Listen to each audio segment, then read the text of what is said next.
Thank you. Good afternoon, and welcome to the Advanced Practitioner Series. My name is Patrick Shepard, and I'm very pleased to be joined today by Cheryl Kim-Piasecki. Welcome, Cheryl. Thanks very much, Patrick. Happy to be here. So what are we going to be talking about today, Cheryl?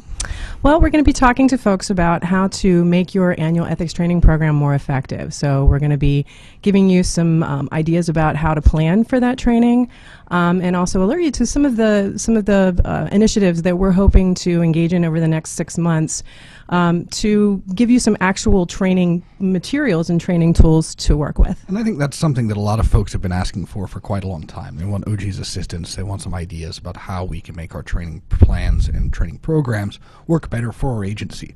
So that's going to be a big focus for us in the next 3 to 6 months, is giving you some tools, some real life tools that you can put to work right now to help with your agency ethics programs. And I think one of the emphasis that we have is focusing on helping you, again, plan and develop your own training. And we have more than a few ideas about how to help you do that. But at the end of the day, this is going to be mostly about giving you the tools you need to build a robust training program. Excellent. Well, I'm looking forward to that conversation. But before we get into the nuts and bolts of planning for ethics training, we do have a few announcements that we'd like to cover. A number of you have been asking for confidential financial disclosure reviewer training, and we realize it's that time of year. It is that time of year. You're going to start to receive these forms. You probably just went out with your request to file. Your very diligent filers are probably already gotten those in for you. So we want to meet that need, and what we're going to be offering in the final week of January, so that'll be January 26th, 28th, and 29th, is a massive open online course for confidential financial disclosure reviewers. So in those 3 sessions, we're going to provide an introduction to some of the authorities you need to be familiar with in order to review a confidential report, and then give you some opportunities to practice reviewing actual reports, and then get some feedback from instructors on how you did. So that's going to take place in 3 sessions in the final week of January. We hope to open registration for that tomorrow or Monday of next week at the latest. We would encourage you to share the registration information for that class, not just with everyone in your ethics office, but anyone at your agency who is engaged in confidential financial disclosure review. We know lots of agencies have intermediate reviewers or supervisors who review those reports for conflicts of interest. And in many cases, they are the people with the best knowledge to help us prevent those conflicts. And we'd like to use this opportunity to help them better understand their role as intermediate reviewers. So please feel free to share that far and wide. With respect to that as well, I'd like to say that if you're not able to attend the live MOOC as we broadcast it that week, those materials and those videos will reside on the Institute for Ethics and Government's YouTube and Google Plus pages. And so we are encouraging everybody to use those as training tools for your staff, not relying just on the live broadcast that last week of January, but that will reside there for you to use thereafter. Yes, when you have a new supervisor come into an intermediate review position, you can share with them that massive open online course and the materials. Likewise, if you have new reviewers at your agency, or sometimes agencies find that they're having trouble keeping up with the volume of reports and have to recruit some new resources. Absolutely. So that's a resource that will be available to you throughout this and future filing seasons. Mm-hmm. We also have scheduled our Fundamentals series for next month, and that is, as always, on the second Tuesday of each month. And we'll be discussing the OG inspection format. We've had some experience. I think last time we talked about it, it was sort of forward-looking. We were thinking about what might happen when we began the inspections, but OG has been conducting these for a little while. And we'd like to share with you some of the things that we've learned, some of the things that we're finding in programs, and give you some hints that can help you improve your program.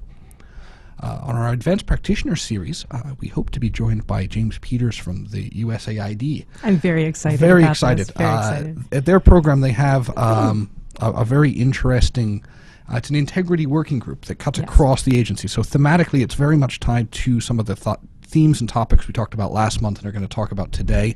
And he may be joined by a colleague or two explaining how USAID is implementing their integrity program across the agency. So.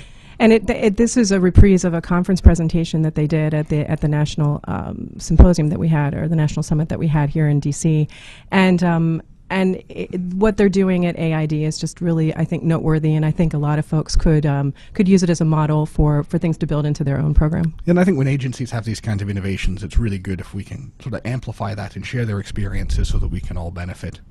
And we just have a couple of reminders. As Cheryl mentioned, all of these recordings are available in perpetuity on the Institute for Ethics in Government YouTube page. You can find that at youtube.com/OGE Institute. You can also find it on the Google Plus page. And finally, we'd like to remind you of the IEG store that you can find in the Max community. If you have materials that you'd like to upload, you can find instructions for doing so there. You can also find things developed by your colleagues and folks here at OGE that you can put to work in your programs. All right, well, that's a lot of announcements. That was a lot of announcements. So we're finished with the announcements now. Shall we begin talking about the training plan and get into the deck? Yes, absolutely.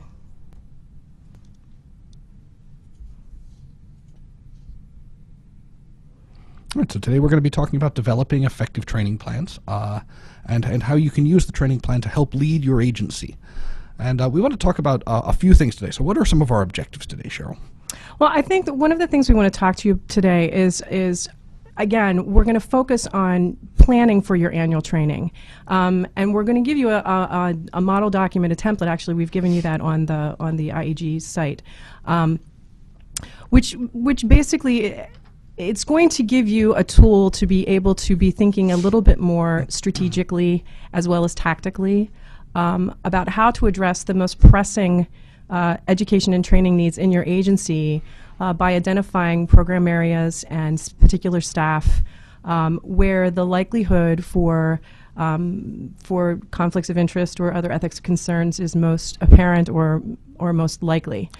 I've taken a look at this, and I think the template is really interesting. We're all aware that we have the requirements at 5 CFR 2638 for our annual training programs. We know that we have to meet those requirements.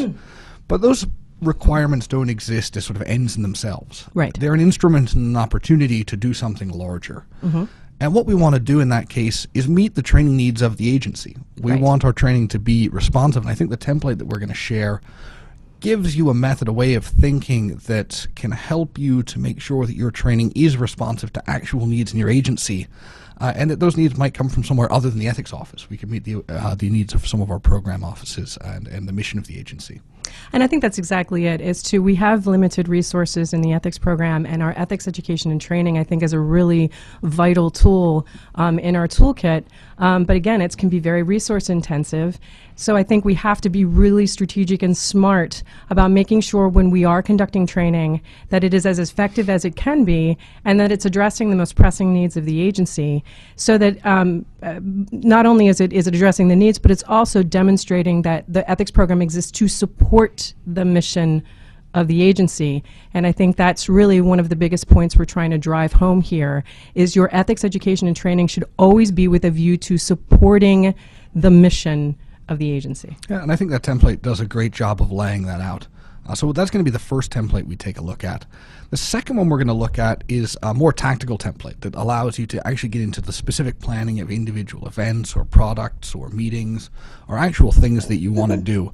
And it walks you through kind of a thought process that begins again with the objective of the program. You know, what are you trying to accomplish for the organization? And then takes you through to the actual, even scheduling and tactic that you will eventually adopt. Mm-hmm. And this isn't the end of our support for your annual ethics training programs. In the coming months, we want to provide you even more resources. The first thing we want to do is share with you some resources, some modules that you can use right away. And we don't want to develop those alone here at OGE. Exactly. We may be contacting some of you in the community to get your input and feedback into the kinds of modules that you think would be most effective in your programs. What are the needs that you have, and how can we work together to create modules that can help agencies solve those problems? Exactly, because as one of our mantras has been, is that your training has to be relevant and contextualized. And if we really mean that, then we've got to walk that walk as well, which means when we come up with modules to give you, we have to do it not in isolation from you, but with some collaboration with you to find out what will resonate, what will work effectively in your agency. And to that end, we are going to be asking for your collaboration in developing some of these products. Yeah, and our agencies all have different missions, we have different concerns, but in many cases we have similar challenges. Most agencies have procurement officials. Every agency has a manager of some kind, at least one. And those people need to be trained. And some of the things that we want to make sure those people understand about the ethics program and their responsibilities within that program are shared across the government, so we can find some real efficiencies by working together. And finally, this is kind of exciting. We mentioned before that we have the requirements at 2638, and those remain in force. And we also mentioned that those requirements are not ends in themselves, but provide us an opportunity to better meet the training needs of our agencies and protect our programs and operations. But we will be exploring the possibility of making a change to that regulation, finding ways where we can maintain standards across the government while giving you flexibility to be adaptive and responsive to the needs of your organization.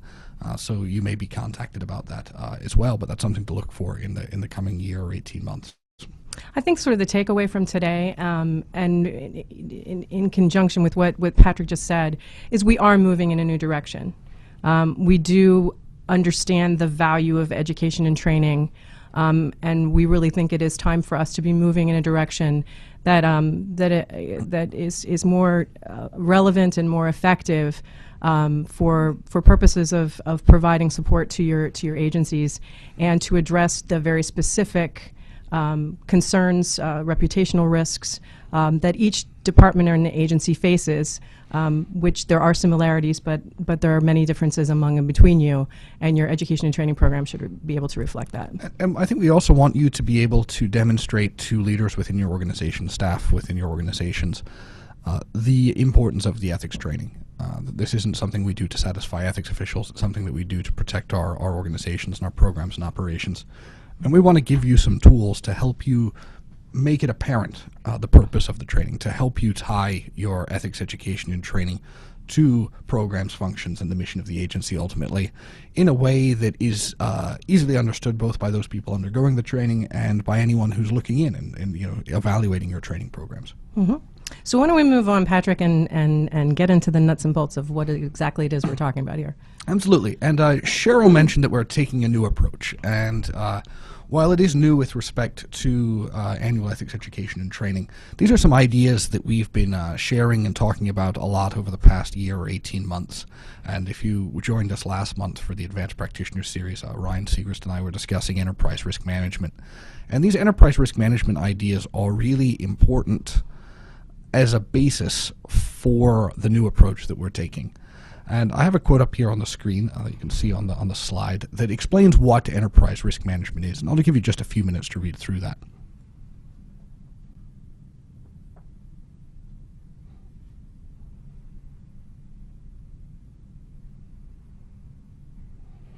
You can see here, starting at the end, enterprise risk management contributes to improved decision making and supports the achievement of an organization's missions, goals, and objectives. And it's also not limited to the ethics program. Your kinds of risks exist within a portfolio of risk for your organization. And risk isn't necessarily a bad thing.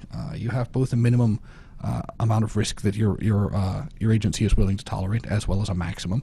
And you want to think about that. And agencies are being encouraged to think this way by a number of different sources. If you joined us last month, we talked about the Green Book, which is GAO's book. We also talked about the OMB circular that lays out enterprise risk management principles that agencies can consider adopting. And what we want to do is position you as ethics officials so that you're prepared to engage in this exercise of enterprise risk management at your agency. We want you to be prepared and armed to join these conversations and to explain your programs effectively. So what we're going to try to do today is give you a model for training that can fit into that larger enterprise risk management framework at your agency.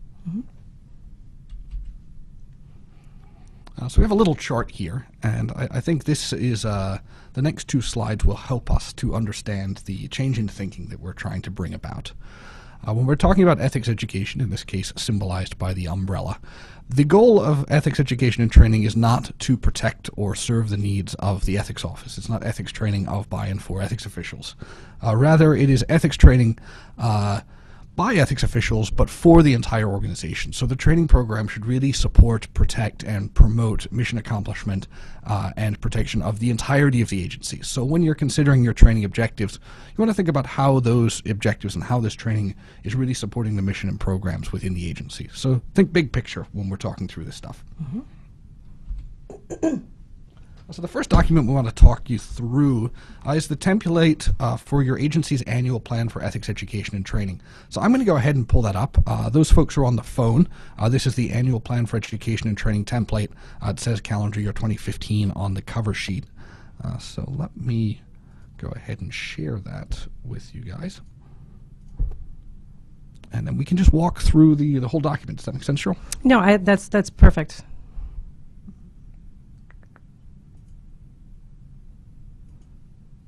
All right, so here we go. We're looking at the agency annual plan for ethics education and training. And I think it might be helpful here, Cheryl, to explain where this came from. Why did we create this? Has it been used yet? What's the purpose of it? And what was your role in the development? This template is a reflection of the internal conversations and decision-making that occurred in OGE's own training program. For our internal ethics training program, that both fulfills the requirements of 2638 and the requirements for the annual training plan in 2638, which we all must do. But it's also forward-looking, reflecting much of the kind of thinking that is going into where we would ideally like annual ethics training plans to move, and the way we would like annual ethics training programs to be configured. So this template is based on the actual annual ethics training plan that OGE has created for itself and that we will be using and implementing in the coming year. And in the spirit of transparency, the examples that we've provided in this document are actually from the training plan that OGE is using this year. So we're going to try and walk you through the process that brought us to the development of this plan, as well as some of the individual decisions that we made about what to include within the plan. And one thing I want to emphasize here is we've given you some, we've extracted some pieces from OGE's own plan just to give you some illustrative example, to give you a sensibility about what we would anticipate language would look like or the content would look like under each of the various sections. We understand fully OGE is a micro agency. I mean, we have a total, I think, of currently we have 64 or 65 full-time employees. So the training plan that obviously works for our needs and given our mission and our function and areas that we have decided to highlight is going to be at variance with what a department sized agency or a medium-sized agency would have for its plan. So please don't think that what we have in there by way of example is something that we think perfectly matches what you would eventually put into your own plan. But we're just doing it by way of example. Yeah, and I think that's a really good point. And one of the things that we want folks to do is to think about the needs of their agency. This template is designed to assist you in the thought exercise of serving the needs of your organization. It's not a one-size-fits-all plan. And in fact, one of the virtues, one of the things that we like about this plan is that it does not lend itself to a one-size-fits-all situation. It sort of compels you to think about your own mission and situation and then act accordingly. And that is absolutely, I would want to underscore that again and again. This is a thought document. This is really intended to be a document that provokes you to think seriously about your ethics education and training program and where the needs are greatest and where you really should be targeting and focusing your education and training resources. So where do we start? What is the first section, and what are the objectives of part one of the document? Well, under Roman 1, we've listed what the mission of the Office of Government Ethics is, because we think it's important for us to obviously always keep that in mind. The objective of our training and education should always be to support the mission of the agency. And so what we look for in this section is a reiteration of the mission of the agency with a statement about what the mission of the education and training program is in supporting that overarching mission of the agency. So it's a way of the ethics program articulating where do you fit in as a mission critical function, where do you fit in, and how does your program and how is your education and training program going to support the fulfillment of the mission of the agency. It was interesting. When we were developing this, we had a number of meetings with leadership here at OGE. And the question that came up in one of those meetings was, this mission section, is this the mission of the agency or the ethics training program? And the answer is yes. It is both the mission of the agency and the mission of the annual ethics training program. And what we really think is that those are the same. To do one, you have to do the other, and vice versa. Exactly. All right. So then we go on to identify programs and staff with greatest need for targeted education and training. So I think this is where it starts to get hard. Yes. The first part is fairly straightforward. I understand that. It makes sense to me. But this is an area that makes me less comfortable as an ethics official because it requires me to do something. It requires you to do a little bit of research and a little bit of outreach.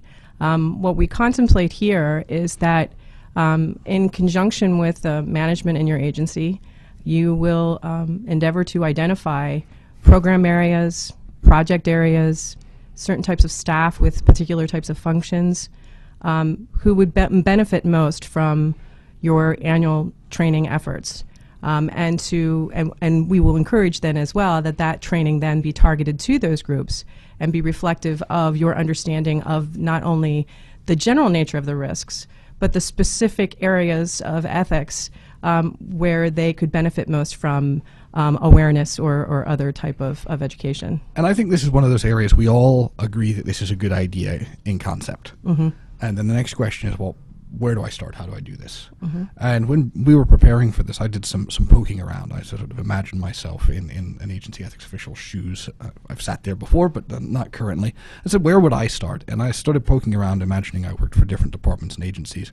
And I was able to quite quickly find, just on the public internet sites of departmental cabinet level agencies, and I think most other agencies I'd look for, a strategic plan. Mm-hmm. Agencies are in a constant process of planning work, measuring work, reporting on work, planning more work. So if the question is, how do I start to get an idea of what's going on at my agency? Reading your strategic plan and other budget and performance documents is a really good place to start. It might not be enough, but it'll give you a good idea of what the agency thinks the priorities are in the next year, 18 months, 2 years, 3 years, and on. So that you can start to drill down and find those specific programs that need targeted training. An example of this is if you have a major procurement, like an enterprise-wide procurement, that's likely to be listed there as a major objective. Major rulemakings are likely to be included. So you get kind of an overview of what's going on in your agency. And then you can figure out who you need to talk to find out more. I looked at a cabinet-level department strategic plan, and they'd very helpfully included a chart that showed which components owned which of the objectives. So you look at the objective, you say, we're doing an enterprise-wide procurement. Who are the players involved? And they say, well, component A and B and F are involved. Well, that gives us a good hint as ethics officials sort of where to start when we're thinking about addressing the needs of that government or that enterprise-wide procurement and the training needs of the employees involved. And the nice thing about that, too, is if you can get ahead of that train so that you're coming in with some education and training on the front end rather than even necessarily having to do it while they're midstream or after the fact. Anytime that you can identify work that's projected or programs or projects that are projected and you can get a foot in that door to do some proactive, prophylactic ethics training with that particular group of people, so much the better. And I don't want people thinking we're being pie in the sky here. We're asking you to seriously consider these as tactics for approaching your annual training. No, absolutely. And another thing that might be helpful when you're beginning, when you're trying to figure out, get the lay of the land, figure out what all your disparate programs and operations are doing in the next little bit of time, is to talk to the people who are in your performance measurement and reporting offices. It might reside within the chief of staff. It might reside in your administrative office. But to figure out who's responsible for the strategic plan for your agency, because they're collating feedback from all sorts of different offices. And if you're trying to figure out, well, who's really managing the procurement work in this enterprise-wide procurement, they can tell you who those people are because they've been working with them to draft that part of the plan. And I think that's a really particularly helpful piece of advice there, Patrick, because I think that is probably one of the most difficult pieces, is finding out who is the right person to talk to get the information that you need. And the fact that you do have people that are engaged in the planning activities and who are collating all of that information, that is a perfect place to start to get your points of contact. Right. And we're not asking you to be omniscient with respect to the work of your agency, but to use these as tools to help prioritize your resources. So what you might find is you open the strategic plan for the next few years for your agency, and you find that the two things that jump off the page are this enterprise-wide procurement and maybe a rulemaking that's going to be a particular matter. And you say that I think those are the two areas where the employees involved need targeted training. Maybe everyone else in the agency gets whatever you were planning to do anyway. Exactly. But you found these as the two risk areas. These are the areas where your agency is going to find the greatest risk to its reputation, or actual legal problems. And you decide to spend some extra effort in those areas. I think, if that was the only change that you made as the result of this change in approach, we consider that a great success. And I think sometimes too, and negative experiences are not always necessarily the most educating of experiences, but they can be. So that, like in the wake of a bad IG report or something that you've had, this is also another place where you can be attempting and endeavoring to address what may be a training answer to a problem that was identified in the organization by the Inspector General. And how many times have we seen that, Patrick, in the wake of some sort of event? Right. One of the primary recommendations is they need more training, more training, more training. Yeah, because experience is that thing you get right after you need it. Yes. So that can also be a way to sort of be thinking about, incorporating that into your strategic thinking about how best to align your resources with what the greatest needs for the agency are. And one thing I did want to note is, for OGE, for example, we have a very circumscribed, possibility for conflict of interest in many respects because of the nature of our mission and the fact that most of our interactions and most of the work that we do is intra-governmental. So the exercise for us was really to sort of focus on, notwithstanding that, where do we still think we need to do targeted training? And so leadership, for example, is something that I have focused on, and I focused on it with my annual training this past year. And I'll just share with you what I did for my annual training this past year. I trained all of the non-supervisory staff. We did what was called a 2-hour public service think shop, where I circulated some open-ended questions and had the staff engage in small group discussions about what they thought about the questions. And then we had a debrief and we discussed it. And then I had a separate session for supervisors, and we had another separate session then for the senior management in the office, the division heads. And in addition, in the supervisors training and in the division head training, in addition to discussing, the importance of them modeling ethical conduct and talking about their own personal conduct and their personal professional responsibilities, we also took an opportunity to talk to them about their roles as supervisors in supervising the conduct of their staff and their role in supporting or the ethics program's role in supporting their program functions. And they're working with the ethics program in areas such as designating filers and doing agency determinations of agency interest for WAGs, and engaging them in a conversation about what they saw as the priorities and any concerns that they had. And to the extent that I found trends among what the staff was saying, if I thought there were things that needed to be brought to supervisors' attention, I used that opportunity to say, this is kind of what I'm hearing from the staff.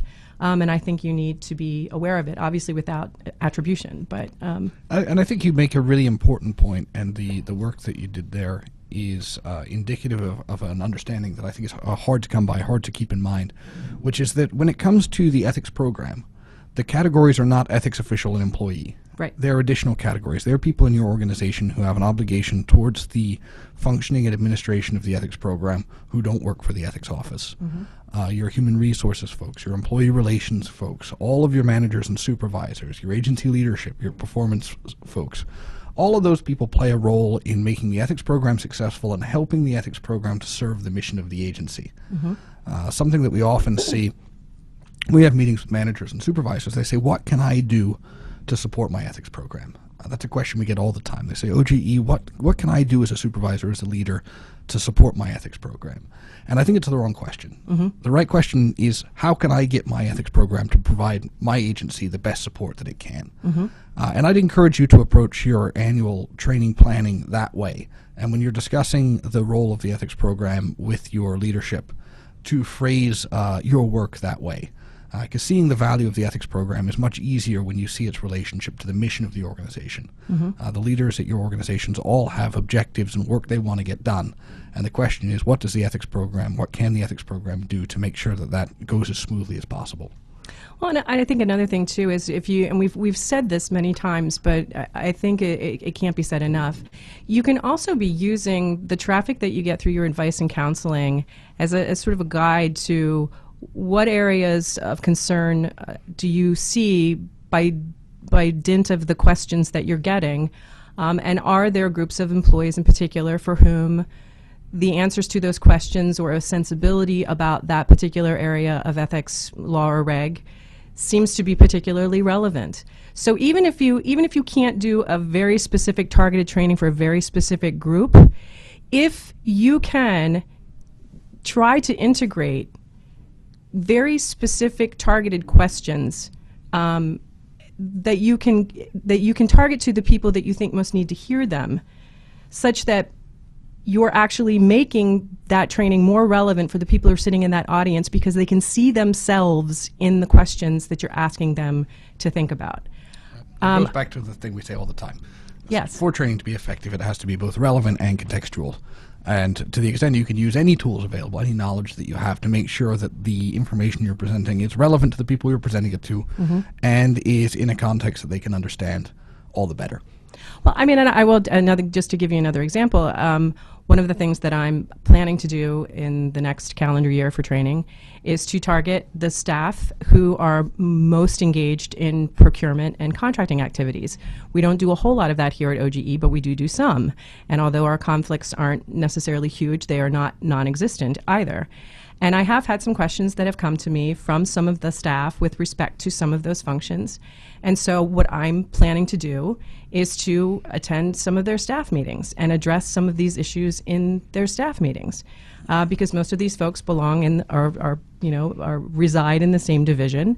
And that's a vehicle for me to be able to do it. That's training. That can constitute annual training. I mean, if it meets all the other requirements, it constitutes annual training. So I think that's the other thing, too, that we're really going to try to encourage you when we get to other parts of this document, try to encourage you to think of education and training opportunities that meet people where they are, that don't have to be, once a year sitting in a classroom listening to you talk for an hour. Yeah, no, in many ways it's much better to be providing the training exactly when it's needed. So if we go back to our theoretical cabinet level agency, that has identified in the strategic plan a major rulemaking that's going to constitute a particular matter. Meeting with that team at the beginning of the project, at major milestones within the project, so that you can share with them and sensitize them to the issues they're likely to encounter in the next week or month or 2 months. And being available to answer questions is extraordinarily effective. All right, so what do we have here on Roman numeral 3, the proposed program of ethics education training for 2015? I think this is kind of traditionally what we think of when we think about our training plan. Is that right? Yeah, this is where we're really going to get into the actual content and actually what courses we're planning to provide and how we're planning to do them. And what I have included in our annual training plan, since in my opinion, it's a training planning document, it should reflect all of the training that you're doing throughout the year. So under Roman 3A, I provide a description of how we are going to conduct our new employee orientation over the next calendar year. And then beyond that, then we get into the actual annual education and training, which, I mean, under 2638 currently, it only requires you to have a plan for your annual training. But I guess what I'm suggesting to you is if you're going to go through the effort to have a training plan that's truly a training plan, why not include your new employee orientation as well? I think there are a number of benefits to doing it this way. One is that if someone comes behind and asks to find out what you're doing in the way of training at your organization, sometimes this happens if there's an allegation of wrongdoing, sometimes it happens because you're being reviewed by OGE or someone else. You have all that information here in one place, and you can say, as an employee, this is what someone could be expected to receive. Likewise, it creates an occasion to think about it. We are not suggesting that you're going to change your process for new employee orientation every year, but it's not a bad idea to have to look at it once a year and say, is this still working? Is this meeting the needs of the organization? Is this actually happening? Are we sticking to what we plan to do, or should it be changed? So having an occasion to think about it once in a while is a good thing, even if you just cut and paste it from calendar year 15 to calendar year 16 next year. Maybe in calendar year 17, when you look at it again, you say, actually, this isn't really how we're doing it anymore, or it's not what we should be doing. We should be thinking about it. So having an occasion to do that is an important tool. Mm-hmm. And so then we come to paragraph B, which is your annual education and training, as we conventionally understand that and refer to it. And you'll see under number 1, here's where in our training plan we put the estimates that are required, the number estimates that are required under 2638. There's that grid in the regulation. Yeah. You could recreate that here, or whatever you're currently doing for your annual ethics training plan, which includes estimating the numbers of folks who will receive verbal, written, or other training, that you would just insert that here. That's what this particular part of the training plan is reflective of. So, for example, for OGE's purposes, all OGE staff are going to be receiving some form of verbal training. All OGE staff are going to be receiving some form of written training in the next calendar year. So that was how we sort of filled out that part of the training plan. And then we get to 2. It looks like we're going to engage in some thoughtful consideration about not just who we're going to train and how many of them there are, but what we're actually going to deliver to them, who we're going to deliver the training to, and those things that we intend to emphasize when we're talking to them. Exactly, and here is where we would expect you to sort of like to provide more detail, and this is where I've done this, where I provide more detail about any targeted training that I'm doing, the people who are going to be getting live verbal training. What is that going to look like? What's the frequency of it? Who are the employees who are going to be getting that training? And then some sensibility about what I perceive to be the priorities in terms of content for this particular calendar year.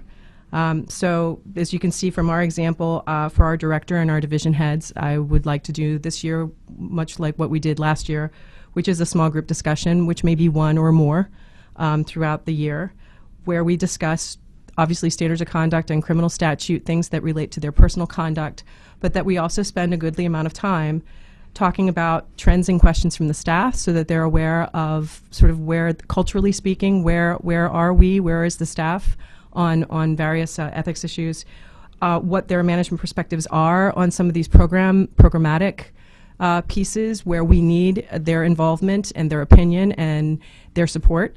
And then I also list an ethics risk assessment of proposed or anticipated projects in 2015 and 2016.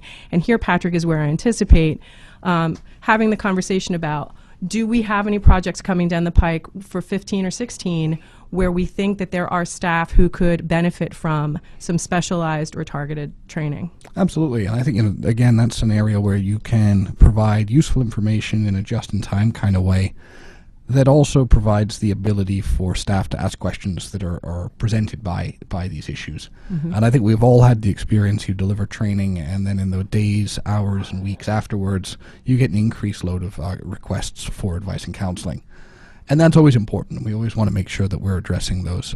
When you can target your training to a specific program or operation or piece of work, you'll find that you'll get very targeted questions from your staff, and by being available, you can head off some of those issues and help to protect your agency. And it's just a nice way, and at least with what I've planned here for our leadership, it's a nice way of keeping them updated and kind of in the know.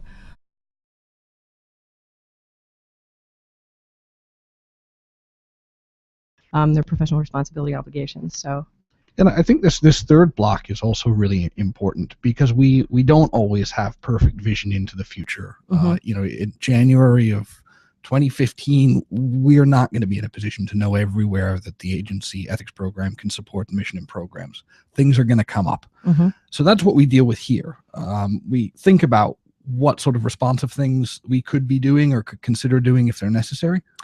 That's precisely what we try to do in this section, proposed additional education and training, which is to say that we're not necessarily formally committing to a targeted set of folks or even to necessarily committing to any specific topic or subject matter, but we're anticipating that maybe there will be either an interest or a need to reach out to certain staff or to all staff periodically throughout the year. And it was a matter of trying to find vehicles through which we could accomplish that wouldn't be such a big, heavy lift. So one of the things that I'm contemplating is offering some either quarterly, or if they're well attended and it seems to be appropriate, monthly lunch and learn sessions.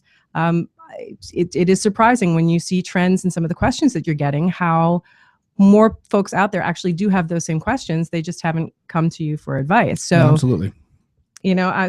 Staff meetings, attending staff meetings and talking to folks even for 15 minutes at a staff meeting. There are abundant opportunities, or even written training too. And that's one thing I want to emphasize here is I don't want you to think that the only thing that I've included in this plan is verbal training. And what I consider to be written training I'm planning on sending out timely and topical emails throughout the year. So if there's, and this isn't directly under the OGE, ethics rubric, but when I get on the Hatch Act listserv and when I get notices from the Office of Special Counsel, I tend to share those agency-wide with a little reminder of where people can get information and what their obligations are. And you can do that with the standards of conduct and statutes as well. And that's something I really like about this additional training section, right? Because we know that we have some required plan training and we're going to have to plan that. We want to be strategic in that planning. But there are other things as ethics officials that we're asked to cover. The travel rules. Sometimes there's an amalgam. Your employees don't draw fine distinctions between OSC's rules and GSA's rules and OGE's rules. What they want to know is, what can I do when I go on this business trip or when I go to the conference? So if you have a number of employees who are, say, attending an industry conference or a conference that's of interest to your agency, something you might do here is send them some guidance, and that might span a number of different authorities supervised by a number of different agencies. But to the extent you're engaged in this process, you could make notes here that's what you intend to do. And this gets back to the notion that this is a planning document. And I don't want people to be afraid to include things in a planning document for fear, well, then if I don't do it, then bad me. I don't think that that's the intention of, I can tell you right now, that's not the intention of this document for me, and it's not how I will use it. It's reflection of what I'm required to report for 2638 purposes, and I am required to train the folks who are required to be trained under 2638, and that all will happen, and I will track it because we are required to track all of that. But in terms of this document is a reflection of what my aspirations are for the education and training program for calendar year 15. And that means, and one of the reasons I have to say this, Patrick, I am a terrible organization person. I just am. Organizational skills are just not, I don't have those chops. I don't. So it's a struggle for me.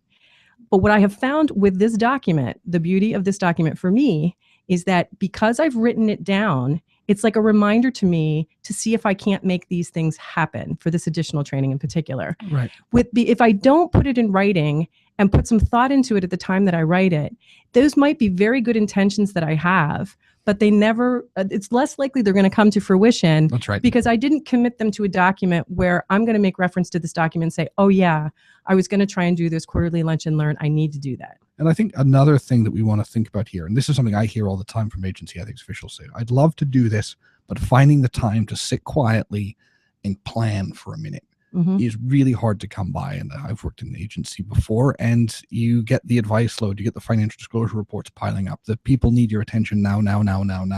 It's hard to find the time and the motivation to plan long term. And by setting your planning bar a little bit higher and committing to do this exercise, you may find it easier to carve out some time for yourself to think strategically about how to make your program more responsive. And I really do think that there are ways for you to meet the requirements of 2638 without it having to necessarily be, I think, what we commonly think of as the end of the year. I got to get everybody in a room for an hour and talk to them and whatever. I think there are other more strategic, more relevant ways that you can accomplish the 2638 objectives and requirements in a way that actually maybe isn't quite as painful. Absolutely. And I'd like to just ask you quickly, Cheryl, about Roman numeral 3, because I think this is really important, and this may be unusual or something that people haven't thought about or seen before. Yes, one thing that we thought was really extremely important if we are to move in the direction of education and training really being a support function for the agency, and that it really is taking into account the risks to the agency and is trying to focus on program areas and staff, that the head of the agency really has to sign off on that this plan is actually going to work, that this plan as described will meet the obligation or the requirements or the needs of the agency in terms of reasonably preventing conflicts of interest and other ethics concerns.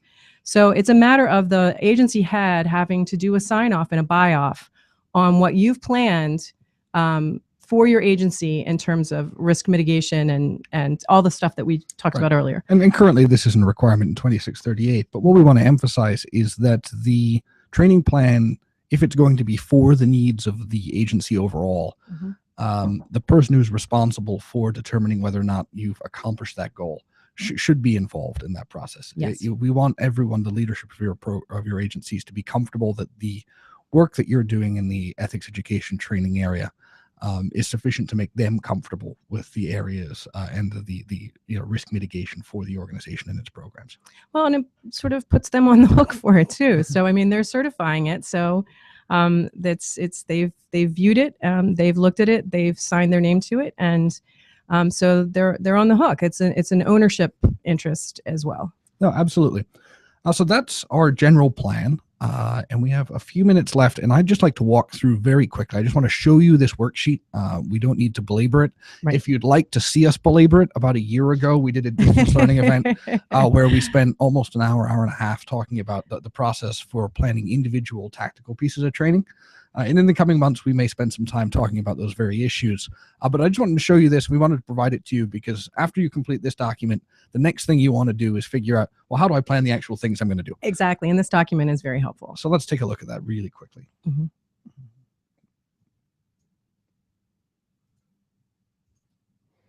So this is the ethics activity planning sheet. So when you've decided what activities you'd like to engage in, you can do this.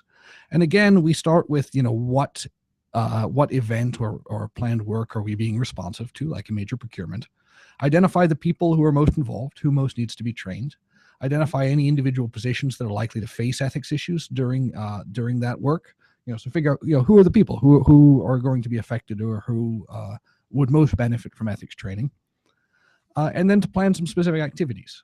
So you decide exactly what you want to do. That could be attendance at a staff meeting. It could be something as simple as an email. It could be a supervisor's briefing. You have the whole spectrum of actual things. But something that we want to point out is that's the last thing you do. You figure out what you're trying to do first, for whom you'd like to do it, what is the event that's causing you to do it that creates the concern or the need for training, and then you decide. Then you pick what is the thing that we're actually going to do. And I think PowerPoint has made this really hard. People say, okay, it's time for ethics training. So how do I make ethics training? I'm going to sit down at my computer and I have a number of tools on my computer. PowerPoint is for presentations, training or presentations. I'm going to open PowerPoint. That's step one to doing ethics training. And it's not step one. Step one is figuring out what it is that you want to achieve with the ethics training, and then to pick the tool that's appropriate. And it might not be PowerPoint. Yes, exactly. And one thing I wanted to sort of underscore again moving forward, today we're talking about your development plan. We're talking about giving you a thought exercise. We're talking about giving you a tool that encourages you or requires you to put some thought into exactly what you want your training to look like, who you think needs to be trained, how your training can best support the agency. But moving down the line, we're gonna try and do a little bit more for you than that, which is to say we're gonna try and transform some of these ideas into some actual training materials that you all can use. And I think that we're doing what we asked them to do. Is we're starting with the planning and the thinking and thought exercise, and then we're going to translate that into actual products. And we're going to do an estimation of what sort of targeted training, if we're going to do targeted training modules. We're going to do a prioritization, and we're going to look at, okay, well, what are certain groups that exist executive branch wide, or for the most part executive branch wide, for for whom, or groups that each agency can benefit from having a targeted training module that would allow them to address that particular audience. No, absolutely. Well, shall we go ahead and open it up for questions, Cheryl? Yes, we sure can. Excellent. I think we might have one. Thank you. We will now begin the question and answer section. If you would like to ask a question, please press *1 and record your first and last name clearly when prompted. Your name is required to introduce your question. To withdraw your question, you may press *2. Once again, if you would like to ask a question, please press *1. 1 moment, please, for our first question. And we do have a question that's come in over the Hangout, and they ask if we could repeat the dates for the 450 Massive Open Online course. And those are the 26th, the 28th, and the 29th, and we'll cover that again in a second here as well.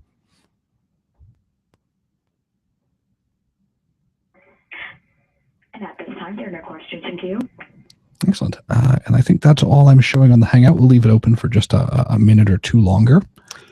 One thing I did want to let folks know, if any of you are interested or are planning to use this annual training plan document, if you would like some assistance with that, or if you would be wanting to consult with us on that, Patrick and I are certainly very happy to meet with anyone and consult with anyone. If you'd like some assistance in filling this out, or just some thoughts about how you could best use this document, right. We encourage you to sort of use this module as a template and see if you can't build your own training plan for this year based on this module. And we'd like to hear your feedback. And we by no means think that this is the only way to do it, or that this is perfect, or you absolutely need all these pieces, or this is all the pieces you could ever possibly need. So if you'd like to engage us that way, we'd be happy to, and we'd like to hear your suggestions. If you say, this part really doesn't apply to me, it doesn't work right, or it would be better for my agency if I did it this way, we'd like to hear that, because your experiences can help us improve this for your colleagues in the future. Yes. So then we still don't have any more questions. I'd like to thank you very much, Cheryl, for joining us. Thank you very much, Patrick, for having me. And we're going to shoo you away. Yes, I'm going to be shooed away. Because thank you all for your time. We'd like to introduce a new participant on our distance learning broadcast. And you have probably spoken to Kenesha many, many times before, but not in this capacity. So welcome, Kenesha. Thank you, Patrick. So you may have heard last month that Ryan Segrist is leaving the Office of Government Ethics. He's going to the Department of Agriculture, where he's going to help them with their ethics program, and I think that's going to be a fantastic thing. But as a result, Kenesha is going to be joining us for a lot more with these distance learning broadcasts. You all probably know Kenesha. She handles our registration. She makes sure the trains run on time. She helps every time things go wrong, and Cheryl and I break stuff, which is like every day, 3 or 4 times a day. And in addition to those duties, Kenesha is also going to be helping us with our broadcast. So welcome, Kenesha. Thank you. I definitely look forward to participating in the distance learning events. And just as Patrick mentioned earlier, we will have 450 training and online MOOC at the end of this month on the 26th, 28th, and 29th. And that announcement will be going out shortly. And as a recap for next month, we're going to have on the Ethics Fundamentals series, we're going to discuss OGE inspections, and then we're going to have James Peters from USAID for the Advanced Practitioner Series. Excellent. And of course, I'm here if anyone has any questions about our events or have any technical issues, they can contact me via email. Excellent. Well, thanks, Kenesha. Thanks for joining us. And we did actually get a couple of questions in while we were doing the announcements. And the first question is, so there is no standard OGE briefing that agencies can use to do their training. There is not one standard OGE training that you can use to do your briefing because we don't know what your people need to know. But there are some tools that we've made available. If the program review staff has visited you recently, they may have handed you a deck that you can customize for your purposes. Additionally, Cheryl and I shared about a year ago a model that we've used with agencies where we've done employee training that you can also customize. So there are some starting points, but in terms of a link that you just send out and call it a day, I would actually discourage you from doing that because we want you to assess the needs of your organization and make sure your training is relevant and contextual and responsive to the needs of your program.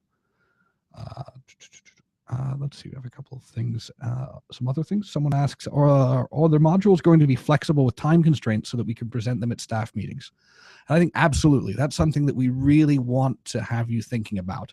Are there small pieces, are the 10-minute sections or 5-minute pieces of training that we can deliver in a format where people are already getting together? So sort of breaking that mold of one consecutive hour is something that we're going to be trying to do with those modules. So we're definitely going to try and do that. And finally, for an agency that requires annual ethics training for 450 filers, is there a recommended best practice for getting out ethics messages and training to non-filers? That's a great question. We realize that our filers are the people in our agencies who are greatest at risk for conflicts of interest, but that's not the universe of concerns that our employees can run into. So there are lots of ways that we can do that. And we want to hear your ideas of ways that you reach non-filers or people who aren't required to be trained. Some of the things that we've seen agencies do are timely email reminders. Those work very well. Lunch and learns is something that we put in the training plan as an example. What we think of as a lunch and learn here at OGE is sort of a brown bag meeting that people are invited to if they'd like to attend, or they can learn about a particular topic. So really creating those kinds of opportunities. But that's a good question. I think that's something in the coming months that we'll spend a lot of time thinking about. How can we reach those people who maybe aren't absolutely required to be in the room for the training? All right, so I think that's the questions that we have. We'd like to thank all of you again for joining us, and we look forward to seeing you at future distance learning events. Thanks very much.